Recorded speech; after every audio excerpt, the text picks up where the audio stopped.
श्री राम। गुरुर्ब्रह्मा गुरुर्विष्णु गुरुर्देव महेश्वरः गुरु साक्षात् परब्रह्म तस्मै श्री गुरुवे नमः।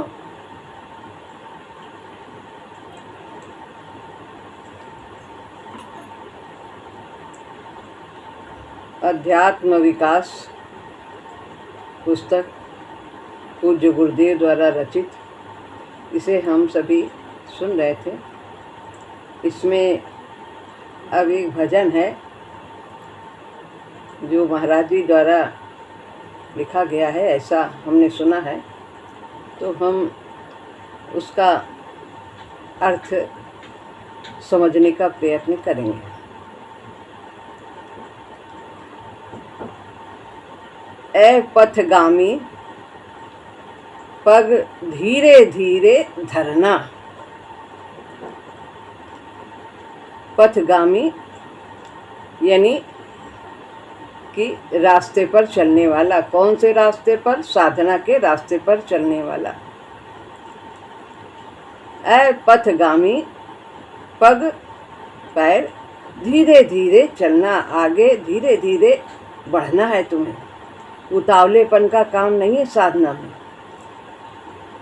कि हम जल्दी से आज ही सत्संग में आए हैं और आज ही पूर्ण रूप से निर्मल हो जाएं, सारे विकार शांत हो जाएं और हम परमात्मा की प्राप्ति कर लें। ऐसा असंभव है। समय तो लगता है, स्वभाव का परिवर्तन में समय की आवश्यकता है, तो आलसी भी नहीं बनना है और पुरुषार्थ करना है। जैसा पूज्य गुरुदेव ने बताया है, उस रास्ते को अपनाते हुए धैर्यपूर्वक आगे बढ़ना है। विषम भूमि अपरिचित मग में क्यों धीरे धीरे चलना है? क्योंकि समभूमि नहीं है, बराबर नहीं है। पूरा जीवन एक समान नहीं बीतता। उतार चढ़ाव आते हैं, अनुकूलता प्रतिकूलता आती है, सुख दुख आते हैं। तो विषम है, जो रास्ता हमारा है वह विषम है। जैसे पहाड़ पर चलते हैं तो कभी उतरते हैं, कभी चढ़ते हैं, वैष्णो माता के दर्शन के लिए जाते हैं। तो विषम भूमि अपरिचित मग, कैसा रास्ता है? अनजाना रास्ता है, मालूम नहीं है किधर से जाना है। जो मार्ग हमारे पथ प्रदर्शक ने, हमें गुरु ने दिया है, उसी पर विश्वास के साथ बढ़ते चले जाना है। हमारा जाना हुआ रास्ता नहीं है, हम अनजान हैं उस रास्ते से, तो अपरिचित मग है। वैसे सामान्यतः कहीं जाते हैं तो हमें कुछ अनुभव होता है, मालूम होता है, जानकारी रखते हैं कि किस किस रास्ते से जाना है।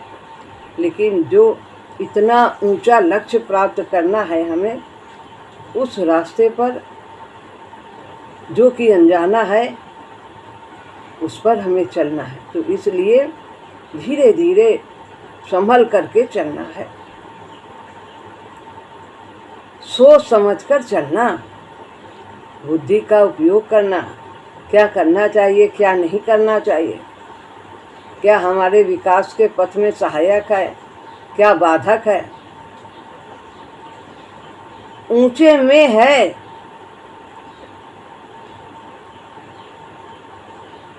कहाँ जाना है? बहुत ऊंचा लक्ष्य है, उसे प्राप्ति करनी। ऊंचे में है और ऊंचे से ऊंचे में है, और भी ज्यादा, जिससे ऊंचा कुछ भी नहीं है, उसे पाना है। और दूर, अति दूर, लक्ष्य तो दूरी में है, बहुत दूर है, समय लगेगा। तो दीर्घ और दुर्गम यात्रा करके हम आए हैं यहाँ तक। दीर्घ है, बहुत लंबी यात्रा है। तो दूर, अति दूर, लक्ष्य तो दूरी में है। आसान बात नहीं है महाचैतन्य से योग प्राप्त करना, तो दूरी में है लक्ष्य। मनुष्य जीवन का लक्ष्य क्या है? परमात्मा की प्राप्ति। तो लक्ष्य तो बहुत बड़ा है और बहुत दूर है। अभी हमारे अंदर अनेक विकार हैं, शांत नहीं हुए, इनको निर्मूल करना है तो समय लगेगा। पर न मचलना, व्याकुल होना। मचलना नहीं है कि आज ही मिल जाए, आज ही करें, जल्दी से मिल जाए। तो जल्दी नहीं करना, मचलना नहीं। आज ही हमें सब कुछ ज्ञान करा दो। और व्याकुल भी नहीं होना है। पुरुषार्थ करते हुए हमें अधीर भी नहीं होना कि इतने समय हो गया, अभी तक हमें कुछ प्राप्ति नहीं हुई, भगवान नहीं मिले, अभी भी हमारे अंदर कमियां हैं। इतने दिन से जाप कर रहे हैं, माला कर रहे हैं, सत्संग कर रहे हैं, फिर भी गुस्सा आ जाता है बीच बीच में, कामनाएं हैं। तो व्याकुल नहीं होना है। उस माँ ने जिसने अभी तक हमें इतना निर्मल किया है, और जो बचे हैं विकार उनको भी वो धो डालेगी। धीरज धर, धैर्य पूर्वक धीरे से चलना। प्यारे, पहचान जीवन के धन को। कौन है हमारे जीवन के धन? प्रभु है हमारे। ये रुपया पैसा नहीं है, जन, ये सब धन नहीं है। तन धन जन कुछ नहीं, एक परम धन परमात्मा ही हमारा वास्तविक धन है। उसी को पाकर के ही हमें परम शांति मिलेगी। तो प्यारे, पहचान जीवन के धन को। वो हमें आगे ले जा रहा है, उसने हमारी बाह थामी है, आगे ले जाने वाले अमृत पान को। वही हमें आगे ले चल रहा है। हमें अकेला यहाँ नहीं छोड़ दिया। पराशक्ति के अवलंबन को कैसे हमारा साथ दे रहे हैं? हमारे साथ है आत्मा के रूप में, पराशक्ति के रूप में। पराशक्ति के अवलंबन को, उसको पहचान। शक्ति अनंत छिपी जो मुझ में। वो जो पराशक्ति है वो परमात्मा की ही शक्ति है, उसी का एक अंश है, वो हम में है। मग में न अटकना, रास्ते में रुकना नहीं, भटकना नहीं, अटकना नहीं कि बैठ गए अब तो बहुत बड़ी मुसीबत आ गई, अब इतने दिन से कर रहे हैं तो किसी ने कह दिया क्या होता है सब करने से, बेकार है सब कुछ, और हम उसकी बातों में आ गए तो अटक गए, छोड़ दिया। नहीं, अटकना नहीं, चलते चलो। गुरु की बातों में आंख बंद करके विश्वास करना, जो उन्होंने हमें साधन दिया। मग में न अटकना, ऐ पथगामी पग धीरे धीरे चलना। धीरे धीरे बढ़ते रहो, बढ़ते रहो, निश्चित रूप से सफलता अवश्य मिलेगी। परिश्रम से सफलता अवश्य प्राप्त होती। अब है परिशिष्ट, जो शेष रह गए हैं कुछ विषय, उन पर महाराज जी प्रकाश डालते हैं। तो अध्याय है 27वां, पुनर्जन्म। पुनर्जन्म के बारे में बहुत लोगों के मन में विचार आते हैं, ये है क्या, किस प्रकार से होता है। तो उन समस्याओं का समाधान पूज्य गुरुदेव ने इस अध्याय में किया है। इसका भाग 1 है, पढ़ते हैं। अध्यात्म विकास का विवेचन करने में हमने पुनर्जन्म को सिद्ध सत्य मान लिया है। ये पूरी चर्चा इसमें अध्यात्म विकास की ही है। अध्यात्म विकास का तात्पर्य है सूक्ष्म से लेकर के स्थूल तक, स्थूल से लेकर सूक्ष्म तक सब कुछ का विकास, यह अध्यात्म विकास है। तो विवेचन करने में हमने पुनर्जन्म को सिद्ध सत्य मान लिया है, परंतु इस विषय में लोगों के मतों की विभिन्नता बहुत है। कोई कुछ कहता है, कोई कुछ कहता है, तरह तरह के मत हैं। कई लोग तो पुनर्जन्म की वास्तविकता से इनकार करते हैं, अरे ये कुछ नहीं होता है पुनर्जन्म, ऐसा सोचते हैं लोग। और जो मानते भी हैं उनकी धारणाएं पुनर्जन्म के बारे में विचित्र हैं, अलग अलग हैं, तरह तरह की हैं, एक मत नहीं है। अतः इस विषय पर विचार करना आवश्यक जान पड़ता है। तो हमें इस विषय पर विचार करना है। पूज्य गुरुदेव कहते हैं, यदि व्यक्ति मरणोपरांत रहता है, उसका अस्तित्व किसी प्रकार से बना रहता है, तभी तो पुनर्जन्म की संभावना है। और वो लोग बोलते हैं शरीर मर गया तो सब खत्म हो गया, फिर पुनर्जन्म की क्या बात, जब आएगा दूसरा आएगा, दूसरा शरीर आएगा। अलग अलग धर्म में अलग अलग सिद्धांत बताते हैं। तो जब कुछ शेष बचेगा तभी तो पुनर्जन्म होगा। हम कहीं पर जाते हैं, दोबारा जाते हैं, तो जब हमारा कुछ छूट गया होता है या पहले हम वहाँ जा चुके होते हैं, तभी तो हम वहाँ पर दोबारा तभी तो पुनः जाना होता है वहाँ पर। कुछ हम छोड़ के आते हैं, उसे लेने जाते हैं। यदि मरणोपरांत व्यक्ति रहता है, उसका अस्तित्व किसी भी प्रकार से बना रहता है, तभी तो पुनर्जन्म की संभावना है। अन्यथा पुनर्जन्म का प्रश्न ही उपस्थित नहीं होता। अगर कुछ नहीं है तो फिर पुनर्जन्म किस बात का। मरणोपरांत व्यक्ति का अस्तित्व रहता है, यद्यपि वह स्थूल नेत्रों से नहीं देखा जा सकता। तो शेष रहता है कुछ, तभी पुनर्जन्म होता है। तो यद्यपि वो हमें दिखाई नहीं देता, वो स्थूल नहीं रहता है, सूक्ष्म में विलीन होता है, आत्मा सूक्ष्म है। तो इसीलिए कहते हैं कि जब कोई शरीर छोड़ता है तो जो मर कर जाता है उसके द्वारा सुना गया है, उसने लिखा था, पूज्य भैया जी ने एक पुस्तक पढ़ी थी आफ्टर द डेथ। तो उसमें था कि यदि कोई, वो जो जीवात्मा है वो कहती है कि यदि कोई हम मरते हैं, शरीर छोड़ते हैं, तो फिर वो रोता है तो हमें बहुत कष्ट होता है। हम उसके द्वारा इस लोक में खींचे जाते हैं और सूक्ष्म शक्ति हमको अलग खींचती है। तो जैसे कोई हमारा एक पैर ऊपर की ओर खींचे, एक पैर नीचे की ओर खींचे, इतना कष्ट हमें होता है। तो इसलिए, और शक्ति तो सूक्ष्म की बलवान है, स्थूल तो उसका रहा नहीं। तो स्थूल कितना भी उसे चाहे वो प्राप्त नहीं कर सकता। तो सूक्ष्म को खींचता है और वो उसे वहाँ जाना ही होता है। मरणोपरांत व्यक्ति का अस्तित्व रहता है, यद्यपि वो स्थूल नेत्रों से देखा नहीं जा सकता। और वो जीवात्मा रहती है उसी के पास में, शरीर के पास, और कहती है क्यों रो रहे हैं, क्यों रो रहे हैं, हम तो हैं यहाँ पे, फिर भी ये लोग रो रहे हैं, क्यों रो रहे हैं।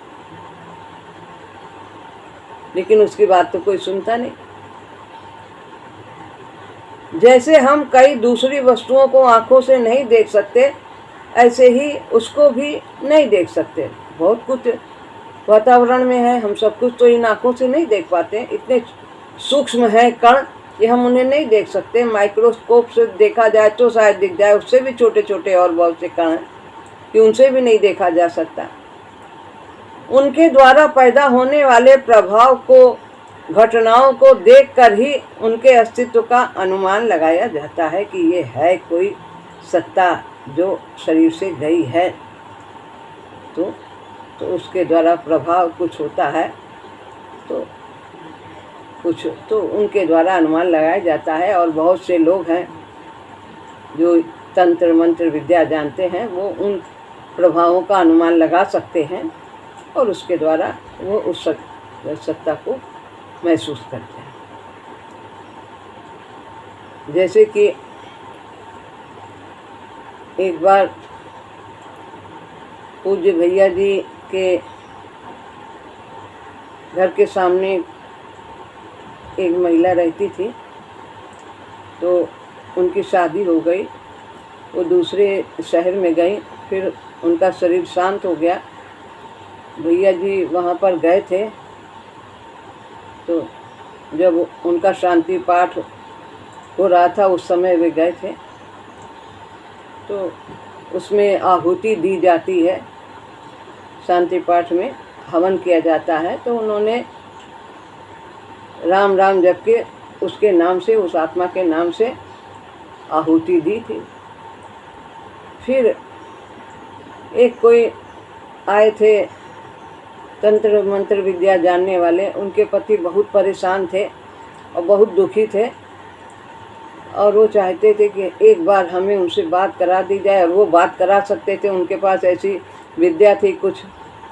तो उन्होंने कुछ किया, जो किया जाता है, और फिर वो आत्मा आई कि उन तांत्रिक के पास, तो कहने लगी कि मैं किसी से बात नहीं करना चाहती, मैं यहाँ बहुत शांत हूँ। और एक राम बाग से महापुरुष आए थे, राम भक्त, उन्होंने हमें बहुत राम नाम का जाप दिया, मैं बहुत तृप्त हूँ, मैं बहुत संतुष्ट हूँ, अब मैं किसी संसारी व्यक्ति से बात नहीं करना चाहती। और इतना कहकर उस तांत्रिक से फिर वो आत्मा चली गई, नहीं बात किया उन्होंने उसने अपने पति से। तो इस प्रकार से अनुभव वो लोग कर लेते हैं जो इस विद्या को जानते हैं। मरे हुए व्यक्ति से वार्तालाप संभव है, जैसा कि अभी बताया, उनसे भेंट हो सकती है, पूछा है तो मिला सकते हैं। यह अनेक व्यक्तियों का अनुभव है। इस अनुभव को वैज्ञानिक रूप देने का यत्न भी किया गया और सतर्क रहकर प्रयोग भी किए गए। ऐसी पिक्चरें भी बनी बहुत सी कुछ। इस विषय में आज काफ़ी साहित्य प्राप्त है। मरे हुए बंधुओं से भेंट की संभावना से लालायित होकर लोगों ने प्रायः इस क्षेत्र में प्रवेश किया है। माया मुँह घेरे रहती है, चले गए, हाय कैसे चले गए, हम मिलना चाहते, बात करना चाहते, ऐसा लोगों के मन में लालसा रहती है ऐसी। तो इसलिए इसके जानकार भी बहुत हैं और वो उनसे बात कराते हैं। इस विषय पर आज इतना साहित्य हो गया है कि हमें उसे सहज में भ्रम कहकर ठुकरा नहीं सकते। इसके साहित्य हैं कि जो आत्मा है कुछ है, देह के बाद कुछ बचता है। इस अस्तित्व को मान लेने से विज्ञान वेत्ताओं की धारणाओं में खलबली मच जाती है कि हाँ कुछ शेष रहता है, इसमें संदेह नहीं। परंतु धारणाओं को सत्य का अनुकरण करना है, सत्य को धारणाओं का अनुकरण नहीं करना है। धारणाएं किस लिए बनी? सत्य को जानने के लिए।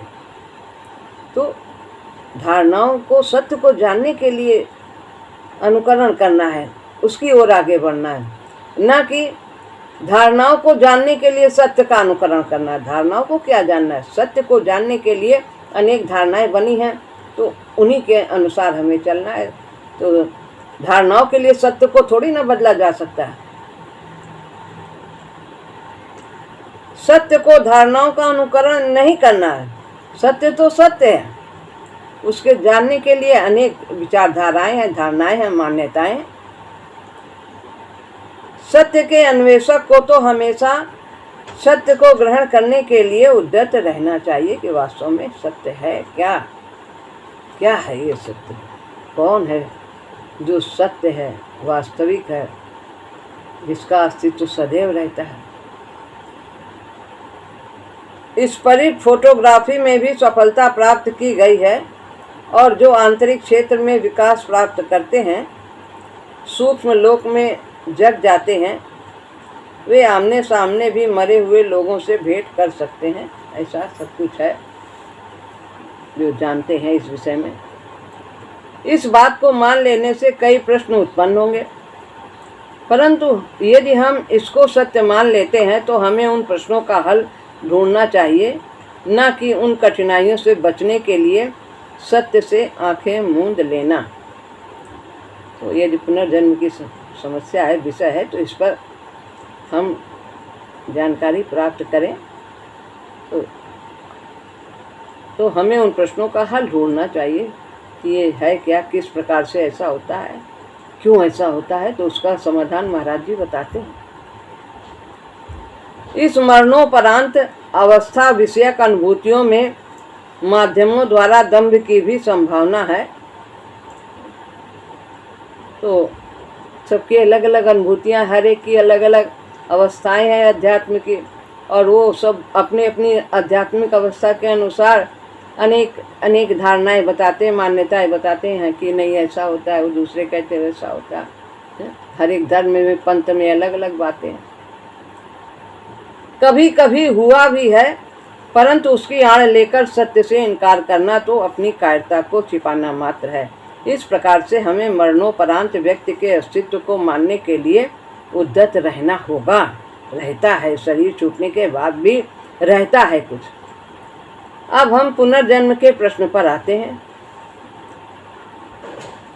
इस विषय में पहले हम प्रमाण ढूंढेंगे और बाकी विचार बाद में किया जाएगा। तो क्या प्रमाण ढूंढना है?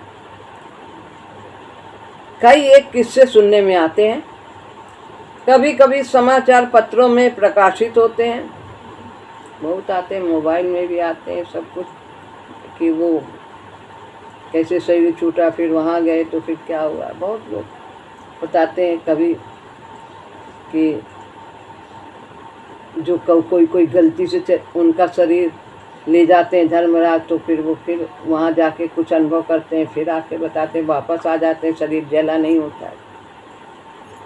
स्वप्न में भी ऐसा अनुभव कर लेते हैं। कई एक किस्से सुनने में आते हैं, कभी कभी समाचार पत्रों में प्रकाशित होते हैं कि एक बालक ने अपने पिछले जन्म की स्थिति का वर्णन किया और वो सत्य पाया गया कि हमारा यहाँ ये छूटा है, ये यहाँ रखा, वहाँ रखा, क्या है, हमारे इतने भाई थे, माता थे, कहाँ गाँव, क्या क्या बताते हैं सब। दिल्ली की शांति देवी वाली घटना तो बहुत प्रसिद्ध हो गई है, उस समय की होगी कोई घटना। उस प्रकार की अनेक घटनाएं हुई हैं। संशयवान लोगों ने पूरी जागरूकता से उन प्रामाणिकता का परीक्षण भी किया, ये है ऐसा कि नहीं है जो कह रहे। पातंजल योग दर्शन में संस्कार संयम से पूर्व जन्म ज्ञान का बोध होता है, ऐसा कहा गया है कि जो है पतंजल योग में संस्कार संयम, कोई है संस्कार तो उसमें पूर्व जन्म का बोध होता है, यदि उस प्रकार का संस्कार किया जाता है, ये सब होगा। योगी अपने पूर्व जन्म को भली भांति जान सकता है। तो योगी तो जान जाते हैं ना, तो वो भीष्म पितामह भी बहुत कुछ जानते थे, और कई ऐसे हैं महात्मा जिन्हें अपने पूर्व जन्म के कई जन्म की बातें याद। हमारे महाराज जी बहुत कुछ जानते थे, 2-3 जन्म का वही बताते थे। यह अनुभव गम्य सत्य है। पूर्व जन्म के अभाव में ऐसी संभावना नहीं रहती। अगर ये जो बताते हैं, अगर पूर्व जन्म ना हुआ होता तो कैसे बताते कि हम इस जन्म में वो थे, इसके पहले वो क्या थे, फिर और पहले क्या थे। तो इसका मतलब पूर्व जन्म होता है। इन 2 प्रकार के अनुभवों के आधार पर हमें पूर्व जन्म के अस्तित्व को मानने के लिए बाधित होना पड़ता है। तो ये बताते हैं पूर्व जन्म होता है। पूर्व जन्म का अब भाग 2 है। पूर्व जन्म का वास्तव में क्या तात्पर्य है, यह समझने का हमें यत्न करना है। जो वस्तु अविच्छिन्न बनी रहे, कभी छिन्न न हो, अटूट हो, कौन है? आत्मा। जो वस्तु अविच्छिन्न बनी रहे उसी का पुनर्जन्म कहा जा सकता है। आत्मा तो शाश्वत है। मनुष्य का देह नष्ट हो जाता है, मरने पर या तो अग्नि द्वारा भस्म किया जाता है, या दबाया जाता है, गाड़ दिया जाता है, और या कीटाणु भस्म कर डालते हैं, अथवा जानवर खा लेते हैं। शरीर के फिर से प्रकट होने की संभावना ही नहीं रहती। शरीर के सूक्ष्म तथा अधिक स्थायी प्राण है। कितने 5 कोष हैं, अन्नमय, प्राणमय, मनोमय, विज्ञानमय और आनंदमय। तो शरीर से सूक्ष्म कौन सा तत्व है? प्राणमय। फिर उससे सूक्ष्म मनोमय, उससे सूक्ष्म विज्ञानमय, उससे सूक्ष्म आनंदमय। जिसके द्वारा शरीर सजीव था, प्राणमय के द्वारा वो शक्ति ऊर्जा देती थी, तो ये शरीर क्रिया करता था, चलता फिरता तथा आंतरिक और बाह्य क्रियाओं को करता रहता था प्राण शक्ति के द्वारा। स्थूल शरीर इस प्राणमय का यंत्र मात्र था। शक्ति तो ऊर्जा प्राणमय से मिलती थी, और वो यंत्र जैसे बिजली चलती है, बिजली से ही पंखा चलता है। जैसे बिजली के प्रकट होने का कोई यंत्र रहता है, पंखा, हीटर, मोटर आदि, यह प्राणमय शरीर स्थूल शरीर के उपरांत बना रहता है। जब ये देह छूटती है, ये देह नष्ट हो जाती है, तो इसके बाद जो सूक्ष्म है प्राणमय कोश ये रहता है। फिर उसके उपरांत मनोमय छूटता है। पहले तो ये अन्नमय छूटता है। ये प्राणमय शरीर स्थूल शरीर के उपरांत बना रहता है। तभी तो कहता है मैं तो हूँ, मैं तो हूँ, और ये लोग क्यों रो रहे हैं? परंतु अवसर आने पर प्राणमय भी विच्छिन्न हो जाता है। कुछ समय बाद ये प्राणमय जो कुछ संस्कार हैं, अन्नमय से प्राणमय में आ गए, फिर वो अन्नमय छूट गया तो प्राणमय में आ गए। अब प्राणमय जब छूटता है तो अपने सभी संस्कारों को मनोमय में दे देता है, तो प्राणमय छूट जाता है।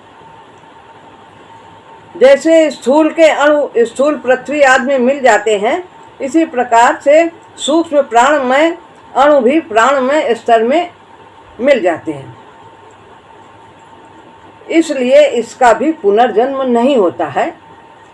अब जो प्राणमय में संस्कार आए थे अन्नमय से, अब वो मनोमय को दे देता है। प्राणमय का अवलंबन प्राणमय से सूक्ष्म मनोमय है, इससे सूक्ष्म मनोमय है। 5 शरीर हैं हमारे अंदर।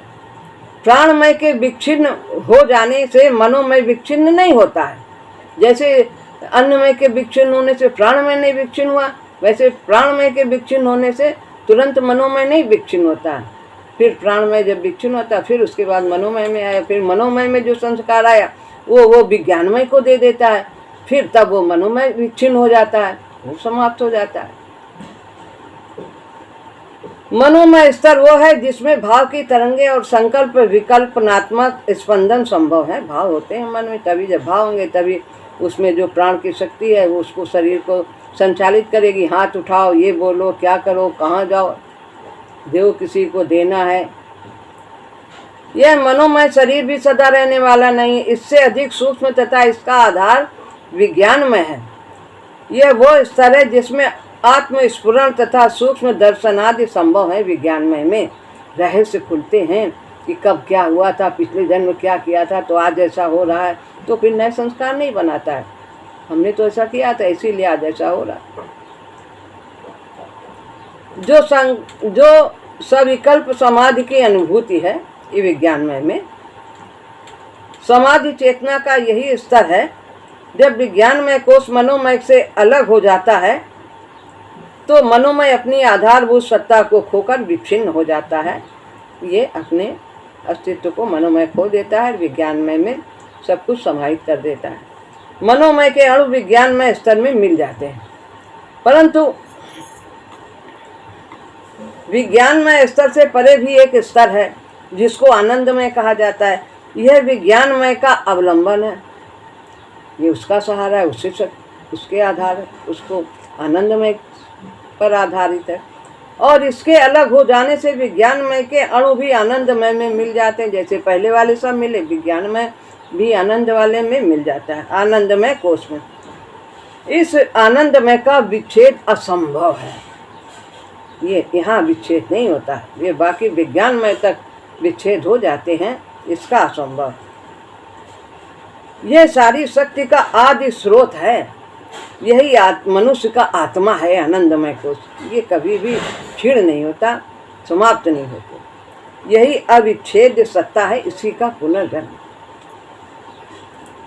ग्रामोफोन के रिकॉर्ड भरने में बोलने वाले की शब्द तरंग लुप्त हो जाती है, बोलता है, पहले बोलता है तो आवाज़ रहती है, और फिर बाद में जब उसमें रिकॉर्ड में आ जाता है तो फिर आवाज़ गायब हो जाती है, उसमें रिकॉर्ड में आ जाती है, सब आवाज़ भर जाती है। इसी प्रकार से परंतु उसका सूक्ष्म स्पंदन अपने संस्कार रिकॉर्ड पर छोड़ जाता है। इसी प्रकार से विच्छिन्न होने वाला कोष अपनी अनुभूति तथा संस्कार को अपने से सूक्ष्म कोष में छोड़ जाता है। अन्नमय प्राणमय को दे जाता है, प्राणमय मनोमय को दे जाता है, मनोमय विज्ञानमय को, और फिर आनंदमय में वो समाहित हो जाता है। इस प्रकार आत्मा में सारे संस्कार का संचय होता है।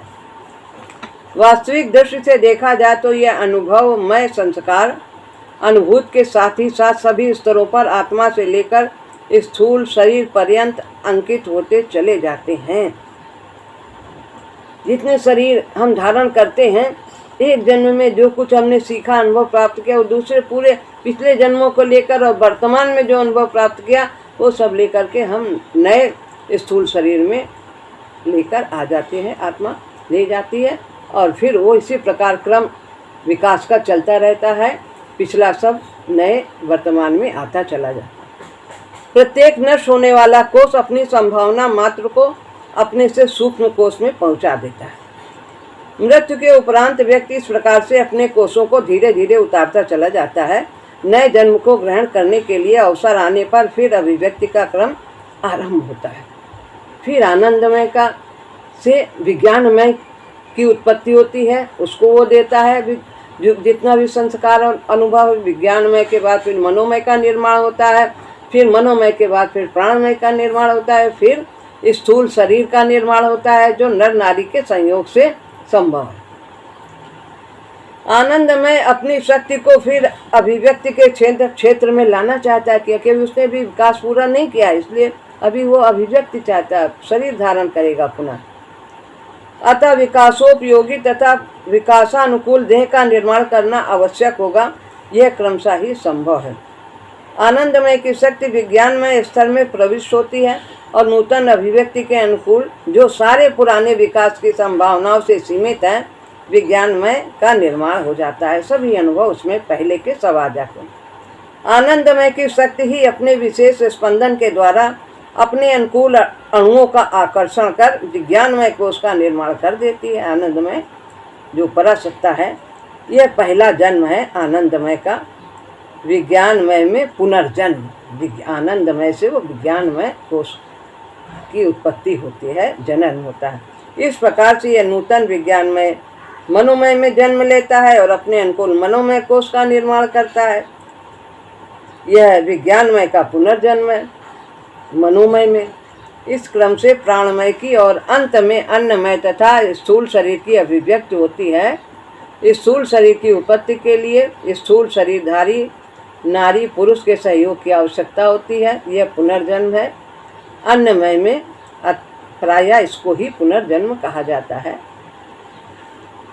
तो जरूरी नहीं कि याद रहे, जो ऊपर वर्णन किया गया है उससे यह स्पष्ट है कि इस फिर पैदा हुए मनुष्य का मन भी नया है, प्राण भी और स्थूल शरीर भी, उसका ढांचा ही नया है।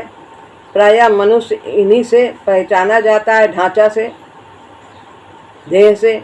अतः वो इनको देखकर नहीं पहचान सकता कि वही आत्मा है।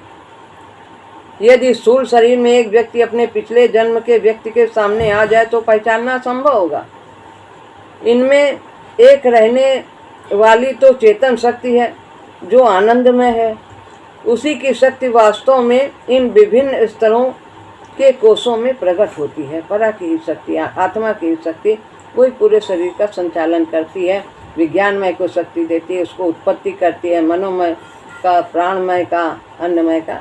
अतः उसके स्तर पर व्यक्ति को पहचाना जा सकता है जो उस स्तर पर पहुंच गया है, जो आनंदमय कोष के स्तर पर जिसकी चेतना पहुंच गई है। तब वो पिछले जन्म का यदि कोई व्यक्ति है तो वो कई लोगों को भी वो पहचान सकता है उस स्तर पर। तो जब जिसकी चेतना उस स्तर पर समाधि से भी ऊपर आनंदमय में पहुंच गई। व्यक्ति अपने कपड़े बदला करता है, जिनसे कपड़ों की ही पहचान रखी हो जिसने, वो पहचानने में चूक जाएगा। कपड़ा बदल रहा है तो कैसे पहचान, तो ये कपड़ा ही तो है देह शरीर। व्यक्ति की आकृति में भी परिवर्तन होता है, अतः आकृति से भी भूल हो जाती है। बचपन का देखा हुआ बुढ़ापे में पहचानना असंभव हो जाता है, बदल जाता शक्ल। व्यक्ति की आवाज़ भी प्रायः बदल जाती, कम बदलती, लेकिन फिर भी जरूरी नहीं कि हम आवाज़ से पहचान लें। अतः आवाज़ से पहचानने में आसानी हो सकती है, परंतु आवाज़ भी बदल जाए तो बिना बताए पहचानना असंभव होता है। तब स्मृति ही सहायक होती है, और यदि वो स्मृति भी लुप्त हो जाए तो पहचानना एकदम असंभव होगा। हम किसी स्थित निशान पर न पहुंच पाएंगे। ऐसा ही जन्मांतर का खेल है। तो कहते हैं हमने देखा दिमाग बदल जाता है और मन भी, और फिर याद कैसे रह सकती है पुराने जन्म की। सब कुछ बदला हुआ है, सभी स्तर बदले हुए हैं, सब नया नया मिला है, केवल जो आनंदमय है वही है। ये संस्कार तो जब उस स्तर पर कोई पहुंचेगा तभी पहचान पाएगा। ये संस्कार तो आत्मा के स्तर में निहित है, विज्ञानमय में प्रस्फुटित है, अतः वहीं पर इनको पकड़ा जा सकता है। इसलिए समाधि ज्ञान द्वारा यह हम जान सकते हैं कि हम पिछले जन्म में क्या थे, कैसा, जो जिनकी चेतना यहाँ तक भी पहुँच गई है वो भी यह ज्ञान लाभ कर सकते हैं। कुछ लोगों को पिछले जन्म की स्मृति बनी रहती है, इसका कारण क्या है? पिछले जन्म के, एक तो बताया समाधि ज्ञान वाले इसको जान सकते हैं पिछले जन्म, लेकिन कुछ ऐसे सामान्य व्यक्ति को भी बनी रहती कि हमारा घर वहाँ था, हमारा यहाँ था, ये था, वो लोग थे, ये थे, तो ये हानिकारक है। साधारणतया ये तभी संभव है जब मनोमय कोष का विच्छेद न हो पाया हो और वहीं से व्यक्ति नए शरीर में प्रवेश कर गया। मनोमय कोष ने अपने संस्कार विज्ञानमय में नहीं दिए और वहीं तक वो मनोमय तक भी नहीं विच्छिन्न हुआ और फिर दोबारा नया शरीर मिल गया। ये क्यों होता है? ये बहुत जिनको मोह होता है उनको इस तरह से जन्म मिल जाता है, बहुत जल्दी वो आते हैं और फिर वो बहुत जल्दी चले भी जाते हैं, उनका बहुत जीवन दूभर हो जाता है, इसलिए प्रभु कृपा से वे जल्दी ही चले जाते हैं। मनोमय के न बदलने के कारण ये संभव है, तभी पहचाने जाना भी संभव है। अत्यंत प्रबल मोह अथवा भोग की उत्कृष्ट इच्छा ही ऐसे पुनर्जन्म का कारण होती है। पुनर्जन्म चेतन शक्ति के विकास के लिए अनिवार्य आवश्यकता है। जब तक हमें पूर्णत्व नहीं मिलता हमें बार बार आना होगा। एक जन्म के अनुभवों का आलोडन सारे पिछले अनुभवों से होता है। सब जितना भी कुछ है वो सब बढ़ता चला जाता है हर जन्म का नए शरीर में, पिछला जितना भी मिला है, और फिर एक नए व्यक्तित्व का निर्माण होता है। यह अनुभव का अभूतपूर्व यंत्र है। जैसे बच्चा पढ़ता है 1, 2, 3, 4 सारे दर्जा के अनुभव सीख करके कितना ज्ञान बढ़ जाता है, वो समाप्त नहीं होता जो पहले दूसरे में पढ़ा। इस प्रकार से विभिन्न व्यक्तियों द्वारा मनुष्य विविध अनुभवों को प्राप्त करता हुआ विकास पथ पर आगे बढ़ता चला जाता है। हर जन्म में हम कुछ सीखते हैं, अनुभव प्राप्त करते हैं और वे सारे अनुभवों को लेकर फिर हमें वर्तमान शरीर प्राप्त होता है। तो यह है पुनर्जन्म। इसके बारे में पूज्य गुरुदेव ने हम सबको बताया इस प्रकार से। श्री राम।